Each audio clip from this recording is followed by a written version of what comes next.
Naghain ng writ of amparo sa Court of Appeals ang isa sa 19 na bilanggon inilipat sa NBI Detention Facility mula New Bilibid Prisons matapos ang isinagawang raid noong nakaraang Lunes.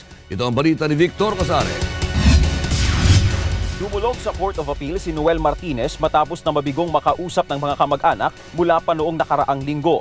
Kasama si Martinez sa 19 na bilanggong inilipat sa NBI Detention Facility noong December 15 matapos ang sinagawang raid ng National Bureau of Investigation, Special Weapons and Tactics Unit ng Philippine National Police at Philippine Drug Enforcement Agency sa New Bilibid Prisons kasama si Justice Secretary Laila de Lima kung saan natuklasan ang mga magagarang kubol ng ilang VIP inmates. Ayon kay Attorney Ferdinand Topacio, abogado ni Martinez, naghain sila ng petition for writ of amparo sa Court of Appeals dahil mula noong nakaraang linggo, hindi pinayagan ng NBI na makita si Martinez ng abogado at ng mga kamag-anak nito batay na rin sa direktiba ng DOJ Secretary sa NBI.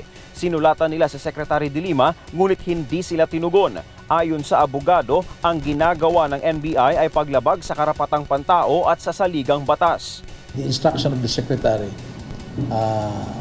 lawyers or family or anyone for that matter who wants to see them, to visit them, must get her clearance or approval first. Ganun lang ang instruction. So hindi kami makapag-decide. Hindi pwedeng inkomunikado. He has the right to life, liberty, and security. At sa ngayon ay natatakot ang mga kaanak nito sabagat hindi na nakakausap. Hiniling rin ng kampo ni Martinez sa korte na mag-issue ng temporary protection order at atasan ng DOJ na payagan ang mga kamag-anak at abogado na madalaw at makita si Martinez. Nanindigan si Topacio na bawal sa ilalim ng batas ang ginawa ng DOJ Secretary sa kanyang kliyente at dapat na maibalik sa NBP. Kung hindi pa po final judgment, si Mr. Martinez po ay may apila pa sa Court of Appeals. Ang naglagak po dyan sa National Bilibid Prison ay ang hukuman.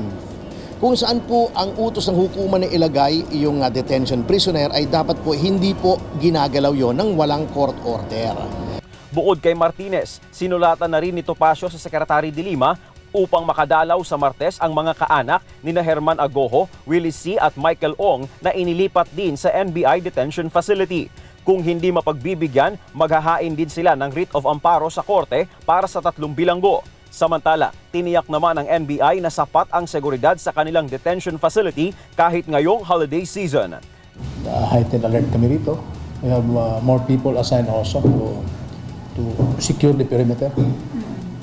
Victor Casare, UNTV News, Worldwide.